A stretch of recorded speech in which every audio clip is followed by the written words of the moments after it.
students, welcome back to our report. Today we will be discussing instantaneous axis of rotation and instantaneous center of rotation. IAR और ICR भी कहते हैं. तो ये क्या होते हैं? ठीक है, इमेजिन कर लो ये कोई एक बॉल है, राइट? काम करो, वाइट क्लियर रहेगा. तो ये कोई बॉल है, which is rolling और इसमें मुझे लुढ़क गया कि I let go of the ball और बॉल घूम रही है, राइट? ठीक है, तो ये मैंने एक बॉल बनाई, ये और ये इस इवन स्मूथ हॉरिजॉन्टल फ्लोर पे इसके रोल कर रही है. ठीक है, अब इस बॉल की कैसे मोशन हो रही है? ये जो बॉल का सेंटर है इसकी तो ट्रांसलेशन मोशन हो रही है इन फॉरवर्ड डायरेक्शन, और ये जो बाकी की बॉल है about this centre of mass उसकी रोटेशन हो रही है, right, with some speed omega, और ये कुछ स्पीड v से आगे जा रही है. So this is translation of centre of mass plus rotation of all the other points of the ball about the center of mass, right? ऐसे मेरी मोशन कह सकती हूँ. तो ये कैसी मोशन है? रोटेशन प्लस ट्रांसलेशन या r प्लस t मोशन. अब हर r प्लस t मोशन में मैं ऐसे इंटरप्रेट कर सकती हूँ कि इस बॉल पे कोई ऐसा पॉइंट होगा जिसके अबाउट मैं कह सकती हूँ कि इस बॉल की रोटेशन हो रही है अबाउट दैट पॉइंट. तो मान लो ये पॉइंट P है, right? Point P is the point of contact. अब देखो जब ये कांटेक्ट में है तो क्या मैं कह सकती हूँ कि पॉइंट P इंस्टेंटेनियस रेस्ट पे सिर्फ फॉर दैट पर्टिकुलर मोमेंट ये पॉइंट P जो है ये रेस्ट पे आ जाएगा. अब अगर ये पॉइंट P रेस्ट पे आ जाएगा सॉरी, ये पॉइंट P रेस्ट पे है, this can be treated as your instantaneous centre of rotation. और एक्सिस जो निकलेगा वो ऐसे निकलेगा. सो एक्सिस गोइंग, प्लेन क्या है यहाँ पे? ये जो बॉल है, अगर 2D image that is the plane. तो ये जो एक्सिस है, instantaneous axis of rotation is always perpendicular to the plane. तो ये कुछ ऐसे निकलेगा. और ये इंस्टेंट IAR जो है, इंस्टेंटेनियस एक्सिस ऑफ रोटेशन जो है, जहां इस प्लेन को ये इंटरसेक्ट करेगा, मतलब ये पॉइंट P जो इंटरसेक्शन है वो होती है मेरी इंस्टेंटेनियस सेंटर ऑफ रोटेशन, यानी कि ICR, जिसे हम ज्यादातर IC लिखते हैं. नॉर्मली बुक्स में आपको इसकी नोटेशन IC मिलने वाली है. तो क्या होता है इंस्टेंटेनियस एक्सिस ऑफ रोटेशन? क्या होता है? एन इमेजिनरी मैथमेटिकल लाइन, एक imaginary mathematical line about which T plus R motion of a body, मतलब ट्रांसलेशन प्लस रोटेशन मोशन, जैसे हमने अभी इस बॉल की देखी. किस चीज की? Of a body can be considered as rotation. किसके about that axis, ये जो IAR है, and उस axis में भी specifically about this point. Point कौन सा? once again I will remind you, जहां पे ये axis मेरे plane को intersect करने वाला है, right? ठीक है. अच्छा, अब लोकेट कैसे करते हैं इंस्टेंटेनियस सेंटर को, क्योंकि ये काफी जरूरी चीज है. तो 3 तरीके हैं. सबसे पहले तो केसेस में वेरी करते हैं, तो मैं हमेशा बोलता हूँ लेकिन केवल इरेगुलरली शेप्ड बॉडी भी मिल सकती है. तो अभी हम कोई ऐसी ही बॉडी ले लेते हैं और बॉल का फिर एक अलग से वन ऑफ द केसेस बन जाएगा. तो इसी में हम समझते हैं. ठीक है, ये मेरे पास centre of mass of the body है, ये तो मेरे को पता है कहाँ है. अब अगर मुझे पता है कि ये बॉडी जो है ये VA की स्पीड से आगे ट्रांसलेशन कर रहा है सेंटर ऑफ मास, और ओमेगा A की स्पीड एंगुलर वेलोसिटी से इस बॉडी की रोटेशन हो रही है. तो इंस्टेंटेनियस सेंटर कैसे निकालेंगे? पॉइंट A है सेंटर ऑफ मास, तो distance of A to the instantaneous centre C अगर मैं कहती हूँ तो ये डिस्टेंस कितना होगा? Okay, V is equal to omega R. ये फॉर्मूला आप याद रख लो, V is equal to omega R, right? मतलब जो मेरा R हुआ that is V upon omega. मतलब ये जो डिस्टेंस, अगर ये मेरा पॉइंट C है तो ये जो डिस्टेंस R है, R is equal to VA upon omega A. ठीक है. अच्छा, ये तो मेरे को पता है कि ये जो मेरा इंस्टेंटेनियस सेंटर है ये सेंटर ऑफ मास से इतने डिस्टेंस, मुझे डिस्टेंस पता है. तो अब मेरे पास एक पूरा सर्कुलर लोकस है, इतने डिस्टेंस में अगर सर्कुलर लोकस है ना पूरा ऐसे, और इस लोकस पे कहीं भी हो सकता है. अब मैं कैसे पता करूँगी? फर्स्ट ऑफ ऑल वेलोसिटी का डायरेक्शन है ना उसके परपेंडिकुलर होगा और सेंटर ऑफ मास ही नीचे होगा, मतलब R डिस्टेंस ऊपर हो सकता है या R डिस्टेंस ही नीचे हो सकता है. यही 2 पॉइंट्स बचे. अच्छा, अब ऊपर या नीचे में कैसे डिसाइड करेंगे हम? तो ये आपको दिख रहा है, ये जो बॉडी रोटेट कर रही है ऐसे रोटेट कर रही है। रोटेट अगर ऐसे कर रही है मतलब इस पॉइंट के अबाउट अगर रोटेट करेगी तो ऐसे जाएगी अपने वेट की वजह से, राइट? तो इसीलिए क्योंकि ओमेगा इस तरफ है तो हम जो मानेंगे नीचे नहीं, भाई ओमेगा उस तरफ होती तो ऊपर वाला मानते। तो ये जो मेरा पॉइंट है C, this is my instantaneous centre, ऐसे हम निकालेंगे अगर मुझे सेंटर ऑफ मास की वेलोसिटी और ओवरऑल एंगुलर वेलोसिटी पता है, ठीक है। फिर पहला केस तो ये था। अब मान लो मुझे सेंटर ऑफ मास के बारे में कुछ भी नहीं दिया हुआ, मुझे दो पॉइंट्स की ए और बी की वेलोसिटी दी है, ठीक है। अब वो वेलोसिटी पैरेलल दी है या नॉन पैरेलल दी है उससे भी बहुत फर्क पड़ेगा। तो मान लो ये मेरा पॉइंट ए है और ये पॉइंट बी है, राइट? ये पॉइंट ए मेरा, पॉइंट बी मेरा वी बी वेलोसिटी से पीछे की तरफ जा रहा है ऐसे, और पॉइंट ए जो है वो वी ए वेलोसिटी से आगे की तरफ जा रहा है। तो अब मैं क्या करूंगी, अब मैं कैसे निकालूंगी? ये वी ए और वी बी जो वेक्टर्स हैं पासिंग थ्रू पॉइंट ए, तो मैं इस वी ए वेक्टर के परपेंडिकुलर ए के निकाल दूंगी passing through point A and perpendicular to V A. Similarly इस पॉइंट बी से निकलता हुआ मैं एक वेक्टर निकाल दूंगी परपेंडिकुलर टू वी बी, ऐसे है और ऐसे, right? So this vector is perpendicular to this velocity vb and passing through point b. Similarly, this vector, ये जो लाइन बनाई है, this is perpendicular to va and passing through point a. अब ये दोनों लाइंस कहाँ इंटरसेक्ट कर रही हैं? इस पॉइंट पे, let us label it C. ये जो पॉइंट C है मेरा, this is my instantaneous center of rotation. Once again, instantaneous center of rotation और center of mass सेम हो सकता है, हो सकता है ना हो, पर कभी भी ये assumption लेके नहीं चलना that the instantaneous center and the center of mass are same. अच्छा, ये तो नॉन पैरेलल वेलोसिटीज थी। अगर पैरेलल वेलोसिटी तो क्या, पैरेलल में भी यही तरीका लगा देंगे। ओके, पैरेलल में क्या करेंगे? यही मान लो मेरे पास बॉडी है, पॉइंट ए, पॉइंट बी, ये पीछे वी बी से जा रहा है और ये उसी direct parallelly but in the opposite direction भी ए से जा रहा है। इसमें क्या करोगे भाई? इसमें तो पूरा परपेंडिकुलरली सेम। इसमें हम कॉन्सेप्ट यूज करेंगे सिमिलर ट्रायंगल्स। तो अज्यूम कर लो ये एक लाइन है, हाँ, ये एक लाइन है और ये मेरा कोई, ये जो पॉइंट है मान लो इसी लाइन पे कहीं होगा वो, ये है मेरा instantaneous centre C.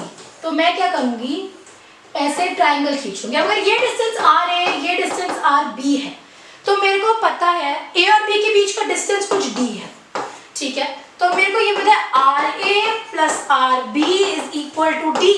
This is equation 1। Equation 2 क्या है कि R A is equal to V A upon omega, R B is equal to V B upon omega, क्योंकि v is equal to R omega, ये चीज तो true ही रहेगी।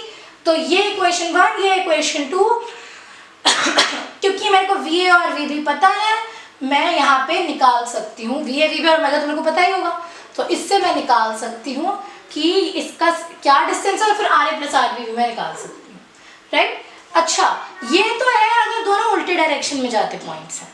अब अगर यही पॉइंट्स दोनों सेम डायरेक्शन में जाते हुए, तो मतलब पॉइंट बी, पॉइंट ए कुछ ऐसे। अब देखो, क्योंकि ये उस सेंटर के अबाउट रोटेट कर रहा है, क्योंकि दोनों पॉइंट सेम डायरेक्शन में जा रहे हैं, तो सेंटर इसके नीचे होगा तभी तो दोनों सेम डायरेक्शन में जा रहे हैं, बीच में तो डायरेक्शन पलट चुकी होती।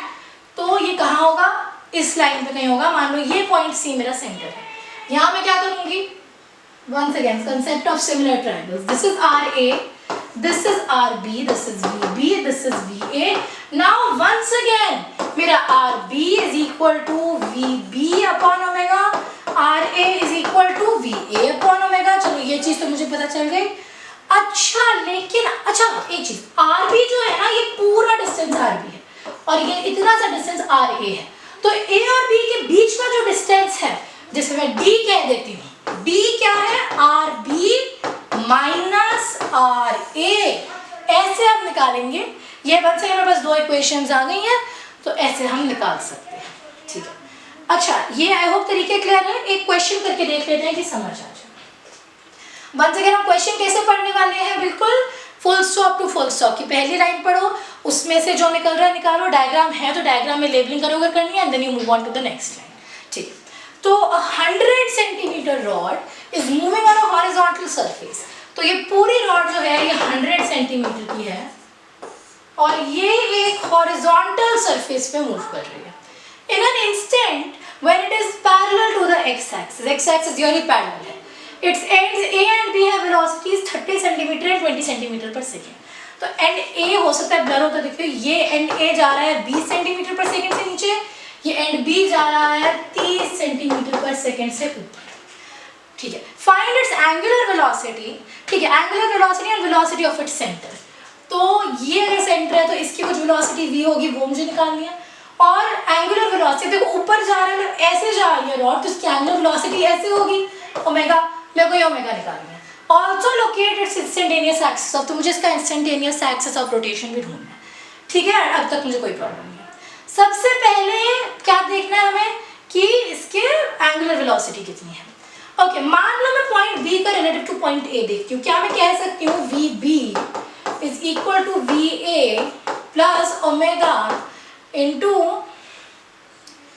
ए बी, ऐसा बिल्कुल कह सकती हूँ. अच्छा, वी बी कितना है 30 J cap is equal to V A 20 but नीचे की तरफ, so this is minus 20 J cap plus omega मुझे निकालनी है इंटू ए से बी जाना 100 आई कैप. तो omega into 100 I cap is equal to 50 J cap. Omega की वैल्यू मेरे पास आ गई 0.5 मीटर पर सेकेंड, सेंटीमीटर पर सेकेंड सॉरी. अच्छा ये रेडियन में जाती है ना ओमेगा, तो ओमेगा को 0.5 लिख दो. Omega is equal to 0.5. इतनी मेरी वैल्यू आ रही है angular velocity of the rod. चलो ठीक है, उसके बाद इसका ये जो सेंटर है, मान लो मैं इसे सी कह देती हूँ, मुझे इसकी वेलोसिटी निकालनी है. ये पॉइंट ए है. ठीक है, ये जो रॉड है इसका सेंटर सी, सेंटर मतलब यहाँ से कितने डिस्टेंस पे है, 50 के डिस्टेंस पे है. तो velocity of C is velocity of A plus omega into A C vector. तो वेलोसिटी ऑफ सी तो मुझे निकालनी है.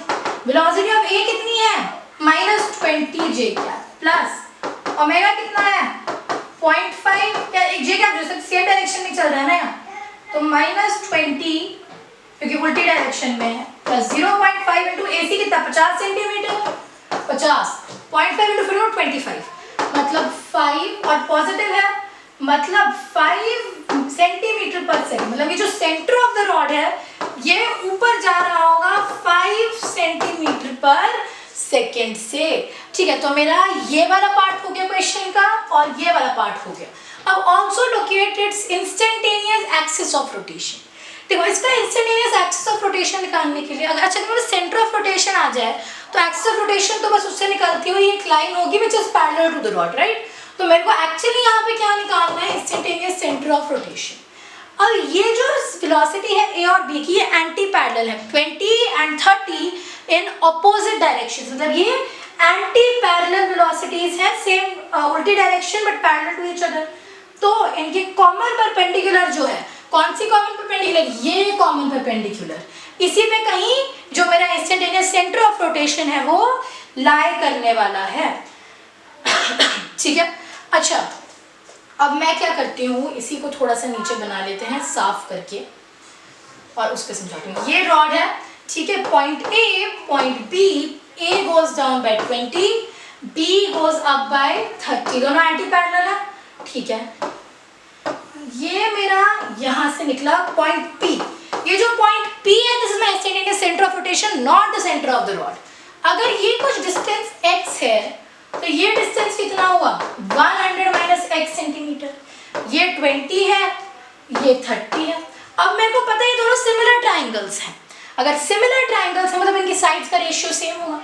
मतलब 100 minus x upon x is equal to 30 upon 20 या 3/2. जब इसे सॉल्व करोगे तो फिर आपकी x की वैल्यू आ जाएगी 3x is 200 minus 2x 5 x आएगा 40. मतलब a से 40 सेंटीमीटर दूर और b से 60 सेंटीमीटर दूर मेरा इंस्टेंटेनियस सेंटर ऑफ रोटेशन लाई करेगा. मतलब यहाँ से जब 40 सेंटीमीटर दूर मैंने देखा, जब यहाँ से मैंने 40 सेंटीमीटर दूर देखा, तो बस बोलना जब ये 40 सेंटीमीटर दूर मैंने देखा और यहाँ से मैंने 60 सेंटीमीटर दूर देखा, तो ये जो पॉइंट है इससे एक एक्सिस निकल रहा होगा परपेंडिकुलर टू द रॉड, बिल्कुल ऐसे एक एक्सिस निकल रहा होगा और यही होगा मेरा instantaneous axis of rotation. At this point हम अज्यूम कर सकते हैं कि ये जो रॉड है ये इस पेन के आसपास घूम रही है। तो कैसे निकालते हैं, क्या होता है instantaneous axis of rotation? It is an imaginary mathematical line about which translation plus rotation motion of a body can be considered as rotation motion, right?